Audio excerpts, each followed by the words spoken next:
자, 이번 시간에는 이제 폐포와 모세혈관 사이에 기체가 교환되는 원리를 다룰 건데요. 일단 폐포에서 혈액 쪽으로는 산소가 들어와야 되고, 혈액에서 폐포 쪽으로는 이산화탄소가, 그러면서 들어온 산소는 혈액을 타고 어떤 기관으로 가게 되면 그 기관의 모세혈관을 통해서 조직세포로 산소가 공급이 돼야 되고, 그럼 조직세포에서는 세포호흡 결과물인 이산화탄소를 다시 혈액으로 내보내면 이 혈액은 다시 폐포로 가서 이제 폐포 쪽으로 빠져나가는 원리인데, 일단 두 가지 위치에서 두 기체가 교환되는 원리를 설명드리도록 하겠습니다. 결론부터 얘기하면 이 원리는 서로 똑같습니다. 그래서 원리로 얘기하면 분압차 의한 확산이고요. 이때 분압을 풀었으면 부분 압력에서 이놈을 줄여서 분압이다라고 표현을 합니다. 우리는 기체를 다루기 때문에 정확히 얘기하면 기체들이 갖는 부분 압력을 의미하게 되고요. 기체의 압력은 기체가 사방으로 밀어내는 힘을 압력이라 하는데, 물리에서는 면적당 누르는 힘 이런 단위로 쓰기도 하고요. 그 다음에 지구과학에서는 태풍과 같이 압력이 굉장히 큰 것들은 단위를 높여서 파스칼 또는 헥토파스칼을 쓰게 되고, 자, 그 다음에 이런 단위도 들어봤을 거예요. 수은주의 높이 해서 밀리미터 Hg 됐죠? 그래서 우리가 생명과학에서 쓰는 압력의 단위는 이제 이거를 쓸 겁니다. 이 단위가 나오면 뭐의 단위다, 그렇죠, 압력 단위다 아는 정도만 이해를 하시면 되겠습니다. 그럼 부분 압력이란 무슨 말이냐면요, 어떤 공간 안에 산소라는 기체가 있고 이산화탄소라는 기체가 있습니다. 이 기체들이 사방으로 밀어내는 힘이죠. 이 힘을 압력이라 하는데, 두 기체가 한꺼번에 여기를 밀어내는 힘을 전체 압력이라 하고요. 그 전체 압력을 예를 들면 100mHg라 가정을 하면, 이때 이산화탄소가 이 전체 압력 중에서 30mHg를 차지하고 있다. 그러면 나머지 70을 산소가 차지하게 되는 거죠. 전체 압력 중에서 각 기체가 차지하고 있는 압력들을 부분 압력이다라고 표현을 하게 됩니다. 자, 대표적인 실험 내용 한번 볼게요. 자, 서로 다른 용기인데요. 부피는 동일합니다. 현재 양쪽에 두 기체가 있고요. 전체 압력이 이렇게 차이가 나죠. 각각의 기체들의 분압들이 이렇게 존재를 하게 되고요. 서로 떨어져 있는 두 용기를 서로 연결을 시킬 거고요. 중간에 반투과성 막을 설치를 해 보도록 하겠습니다. 이 반투과성 막은 우리 생명과학 수준에서는요, 세포막이다 보시면 되고, 세포막을 통해서는 산소와 이산화탄소는 충분히 이동을 할 수 있죠. 그럼 여기서 두 기체가 여기를 A라 하고 여기를 B라 하면 어느 쪽으로 이동을 하냐, 그러면 전체 압력으로 보면 전체 기체가 이렇게 이동을 할 것 같지만 실제 이동 방향을 보면요, 산소는 이 방향으로, 이산화탄소는 이 방향으로 이동을 하게 됩니다. 여러분들이 분자의 운동에 대한 조그마한 상식을 더 알게 되면 이 원리가 자연스럽게 그럴 수밖에 없다라는 걸 알게 되는데요. 지금 이 현상만으로는 여러분들이 잘 이해가 되지는 않을 겁니다. 그래서 어찌됐든 기체들이 이동을 할 때 압력이 높은 데서 압력이 낮은 곳으로 분명히 물질을 이동해야 되는데, 기체의 종류에 따라서 각 기체들의 압력의 차이에 의해서 각각의 방향이 전체 압력으로 결정되지는 않는다는 거죠. 그래서 이런 식으로 기체가 서로 이동하는 것들을 분압차에 의한 이동이다. 근데 이제 확산이란 말을 붙인 이유가 이 과정은 매우 자연스럽게 일어나는 과정이기 때문에 여기에서는 에너지 소비 없이도 그냥 일어나고요.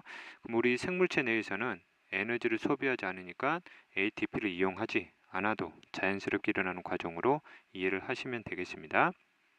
자, 그 다음 이 원리를 우리 생명체, 우리 인체 내부로 적용을 시켜가지고 설명드리도록 할게요. 자, 그림에 보이시는 게 폐포고요.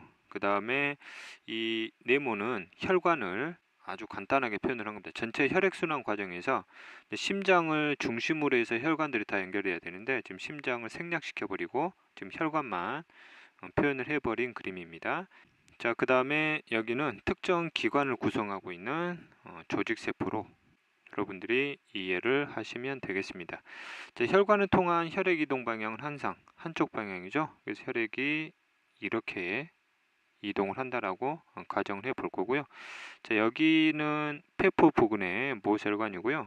여기는 조직세포 부근의 모세혈관으로 이해하시면 되겠습니다. 자, 그 다음에 각 위치별로 두 종류 기체들의 분압들을 한번 이렇게 표현을 해 볼게요. 이제 이 숫자는 외우는 게 아니라 그냥 자료가 나오면 그냥 보고 바로 해석을 하시면 됩니다. 자, 현재 그림을 보시면요. 폐포를 지나온 혈액은 산소량이 많고 이산화탄소량이 줄었죠.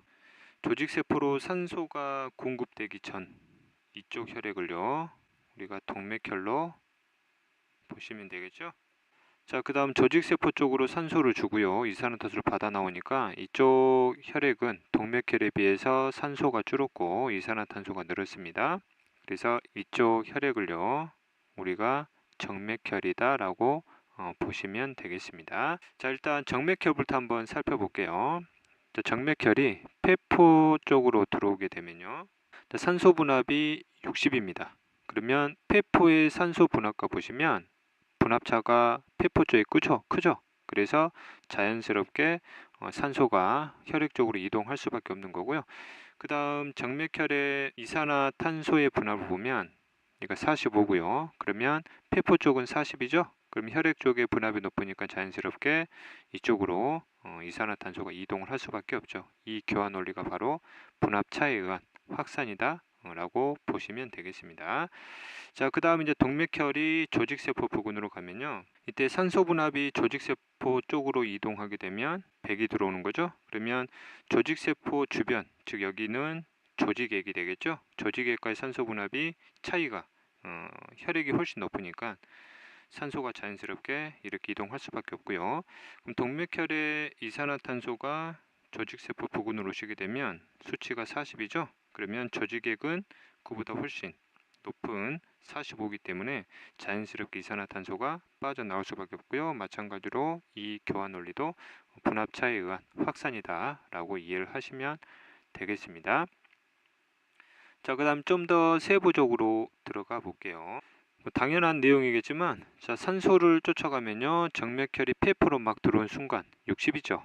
산소가 들어오게 되고요. 이 60이 점차 산소가 들어오는 대로 분압이 증가하겠죠. 그럼 동맥혈이 100이니까 몇 가지? 그렇죠. 100까지 올라가겠죠. 물론 숫자를 구하라는 내용은 나오지는 않습니다. 그 폐포를 지나게 되면 혈액의 산소 분압은 높아지고요. 반대로 이산화탄소 분압은 45에서 40으로 줄어든다는 얘기입니다. 얘들이 많이 물어보는 게, 선생님 이산화탄소가 100% 빠져나가는 게 아니네요. 그럴 수밖에 없죠. 원리가 확산이기 때문에 폐포하고 혈액의 분압이 똑같을 때까지만 이동을 할 수밖에 없거든요. 그래서 이산화탄소가 100% 빠져나가지는 않습니다. 마찬가지로 조직세포 쪽으로 가면 이산화탄소도 보시면요, 최초에는 40이었지만 계속 증가를 해서 45까지 올라가는 과정이고요.